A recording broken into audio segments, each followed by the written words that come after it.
बड़े भाग्यशाली हैं जो प्रभु श्री हरि की शरण में हो गए। सच्ची मानिए, परम मंगल की नींव रख गई किसी भी कामना से। यही तो हमारे हरि की उदारता है। किसी भी कामना से आप केवल जुड़ जाइए तो आपकी वृत्तियां जुड़ती सच्चिदानंद प्रभु से हैं, इसलिए उसका परिणाम अविनाशी होगा। भले कामना विनाशी है पर परिणाम अविनाशी होगा। तो सब भगवान की शरण इसलिए नहीं हो पाते, कामना के द्वारा उनका ज्ञान अपहृत हो गया है और वो भगवान को भी एक अच्छा मनुष्य भर मानते हैं। हाँ, थोड़ा सा बलशाली, थोड़ा सा बुद्धिमान, ये नहीं जान पाते कि ईश्वरों के ईश्वर हैं। भला कोई बलशाली व्यक्ति ऐसा कैसे कर सकता है? विचार कीजिए, लाखों गायें हैं ब्रजवासियों की, बाबा की ही कई लाख गायें हैं, नंद बाबा की और उपनंद आदि और भी ब्रजवासियों की लाखों की, 1 लाख नहीं लाखों की संख्या में गायें हैं और शास्त्रों की संख्या में सब सखाजन हैं, गोपगण हैं और ब्रज 84 कोश भूमि चिदानंद है। प्राकृतिक भूमि 84 कोश नापेंगे तो उतनी ही होगी और चिदानंद भूमि में एक थोड़ी सी जगह में अरबों गायें इकट्ठा हो सकती हैं। ये चिदानंद भूमि का प्रभाव होता है, ये बुद्धिगत नहीं है। छोटी सी जगह दिखाई दे रही लेकिन अरबों गायें उसमें आ जाएंगी और जगह कम नहीं होगी।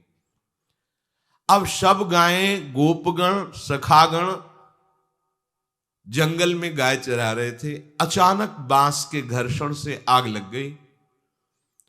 इतना आग लगी कि चारों तरफ से वायु के प्रवाह से घिर गए। गाय, बछड़े, सखा, गोपगण सब ने प्रभु को पुकारा, क्योंकि सबके आश्रयदाता श्री कृष्ण है।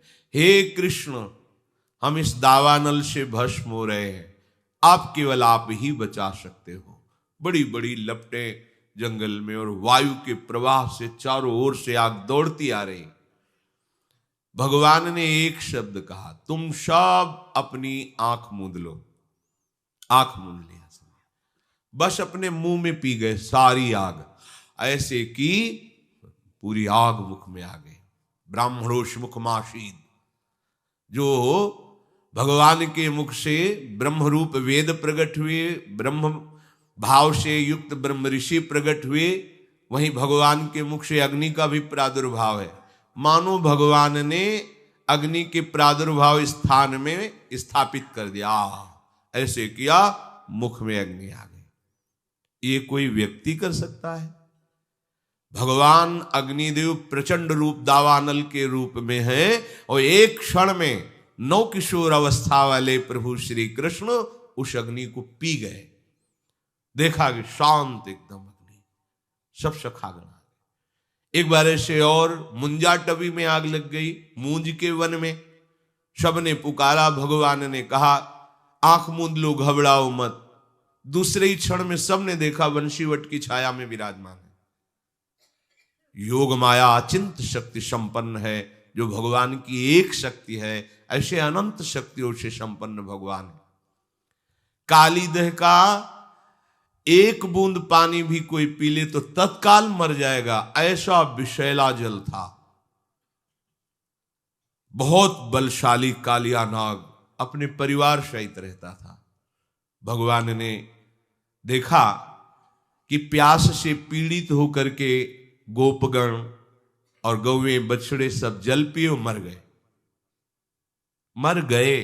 जल का ऐसा प्रभाव विषैला था। इतना वर्णन है कि ऊपर से अगर पक्षी निकल जाए तो मरकर नीचे गिर जाता था। ऐसी विषैली धूम निकलती थी कालीदह से, क्योंकि कालिया नाग बहुत बड़ा विषधारी था।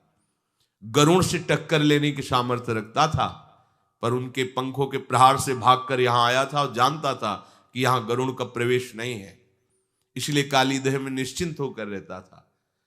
यदि हमारे प्रभु मनुष्य हैं तो जरा देखिए, कूद गए कालीदह में। एक बूंद पानी किसी भी व्यक्ति को मार सकता, चाहे जितना बलशाली हो, और जा करके सब इस लीला को जानते हैं। ललकारा, कालिया को। कालिया ने जो ही देखा हमारे वास स्थान पर आकर कोई ऐसे स्वतंत्र जलकेली कर सकता है, हमें ललकार सकता है, नागपाश में बांध लिया। ये नागपाश ऐसा भयानक है कि प्रतिक्षण मृत्यु जनित कष्ट देते हुए उसे मार देता है, हर नस नाड़ी को चूर चूर कर देता है।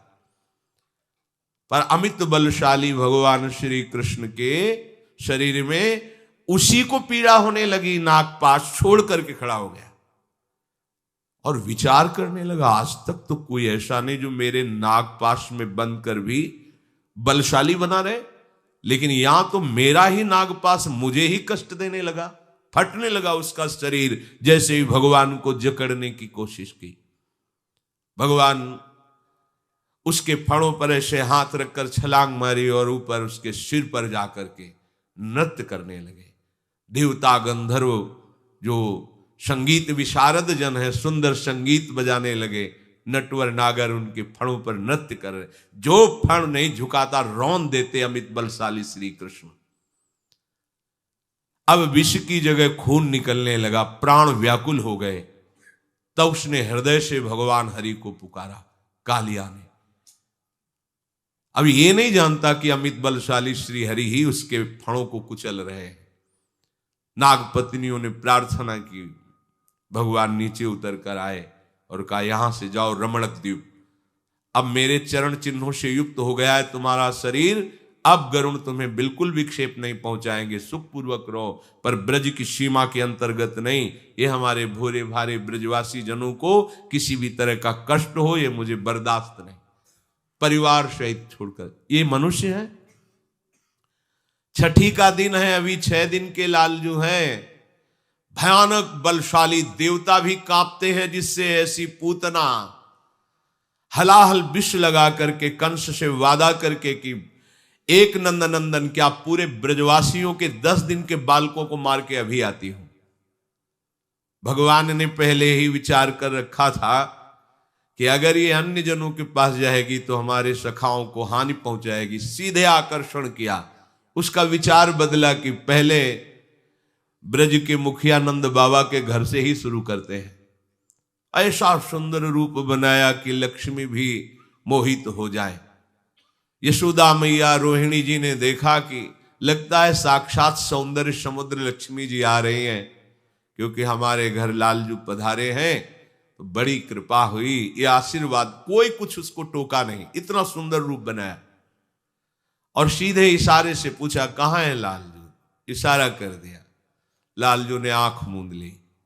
आज छठी का दिन है और हमें जहर पिलाने आ रही है। आंख मूंद ली प्रभु ने कि हमारी दृष्टि पड़ने पर कोई कुभाव वाला रह जाए ऐसा तो नहीं, इसलिए दृष्टि को रोक लिया कि तू अपने भाव पूर्ण कर ले। आइए, प्रभु को गोद में उठाया और अपने भयानक हलाहल विष लगे हुए स्तनों को प्रभु के मुख में दे दिया। करुणा समुद्र है प्रभु, देखो आई है मारने। प्रभु के छोटे छोटे श्री चरण उसके वक्षा स्थल पे हैं, कर कमल से उसका वक्षोज पकड़े हुए हैं और मुख से दुग्ध पान कर रहे हैं। थोड़ी ही देर में आवेश में आए प्रभु और दुग्ध के साथ प्राण पीने लगे। अब तो वो सुंदर रूप छोड़कर भयानक रूप धारण करके चीखती, अरे छोड़ दे छोड़ दे, भागी। 6 कोस के वृक्षों को तोड़ती हुई भयानक पूतना मृत्यु को प्राप्त हुई। भगवान ने उसकी जीवात्मा को अपने धाम भेजा। ये मनुष्य है प्रभु, जो लोग इनको समझते हैं कि ये तो कृष्ण मनुष्य है, ये मनुष्य है। जिस समय देवराज इंद्र ने देखा अपनी पूजा को भंग ब्रजवासियों ने कर दिया, एक कृष्ण के कहने पर, और एक पहाड़ की पूजा कराई गिरिराज जी की। अब मैं इनको दंड दूंगा ब्रजवासियों को। ये पता होना चाहिए कि जो भगवद आश्रित है उसे केवल भगवान ही दंड विधान कर सकते हैं। अगर दूसरा कोई दंड विधान की सोचे तो वो दंड का अधिकारी हो जाता है। भगवत दास को केवल भगवान ही सुधारने के लिए ऐसा विधान रच सकते हैं। त्रिभुवन में किसी की ताकत नहीं कि जो हरि आश्रित हो उसके ऊपर अपना दंड विधान लागू कर दे। कोई भी हो। यमराज थर थर कांपते हैं, अपने दूतों से कहा है जिनके गले में कंठी हो, मस्तक पर तिलक हो, मुख में कृष्ण नाम हो, भूल कर मत जाना, नहीं हमको दंड मिलेगा, क्योंकि ईश्वरों के ईश्वर भगवान श्री हरि है। ठाकुर जी के चरणारविंद का थोड़ा भी आश्रय हृदय में रख ले, थोड़ा भी आश्रय, सारी की सारी भयवृत्तियां, सारी की सारी चिंता नष्ट हो जाती है। हम लोग समझ ही नहीं पा रहे, श्री कृष्ण को एक साधारण मनुष्य समझ रहे हैं। देवराज इंद्र ने आदेश कर दिया, प्रलयकालीन मेघों को वर्षा के द्वारा पूरे ब्रज का नाश कर दो, मूसलाधार वर्षा। सब ब्रजवासी जन, हे कृष्ण अब तो आप ही रक्षा कर सकते हो। 21 किलोमीटर के गिरिराज महाराज खेल खेल में ऐसे उठा लिया, ऐसे 7 दिन 7 रात्रि तक ऐसे संपूर्ण ब्रजवासियों को सुखपूर्वक अपने दर्शन से ऐसा अमृत बरसा रहे थे। न किसी को भूख लगी, न किसी को प्यास लगा, न किसी को किसी भी तरह की अन्य क्रियाएं करने की सोच, लघु शंख, किसी को कुछ, सब मंत्र मुग्ध श्री कृष्ण रूप में खोए हुए हैं, मानो सब समाधि भाव को प्राप्त है। और आश्चर्य, चारों तरफ श्री कृष्ण को सब ब्रजवासी जन घेरे हुए हैं और सबके सन्मुख प्रभु हैं। अगर चारों तरफ कोई, तो एक दिशा में ही तो प्रभु का मुख होगा, पर ऐसा नहीं, संपूर्ण ब्रजवासियों को श्री कृष्ण अपने सामने दिखाई दे रहे हैं, उनकी रूप माधुरी का पान करते हुए 7 दिन तक न किसी को भूख, न प्यास, न निद्रा, न कोई अन्य क्रिया की आवेग, सब रूप माधुरी में डूबे हुए। ऊपर से वर्षा, एक बूंद पानी गिरिराज जी के नीचे नहीं गया। हार गया देवराज इंद्र आकर चरणों में। ये मनुष्य है श्री कृष्ण, विचार करो। बड़े बड़े ऋषि मुनियों ने तपस्या करके भगवान को अपने प्रीतम रूप में चाहा, वेद की ऋचाएं प्रीतम रूप से भजी, वही आके गोपियां बनी और उन्हीं गोपियों को गलवैया देकर प्रभु बन विहार रास विहार। ये श्री कृष्ण मनुष्य है, इनकी मनुष्यकृत लीला है। बस ये जो बुद्धि माया के द्वारा अपहृत हो गई है, इसीलिए प्रभु श्री कृष्ण की इन महामहिम लीलाओं को सुनने के बाद, पढ़ने के बाद भी ये बात समझ में नहीं आती।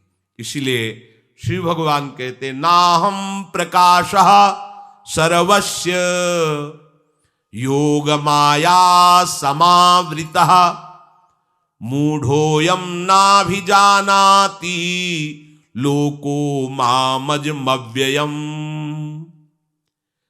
ये जो मूढ़ लोग हैं, मूढ़ कौन है?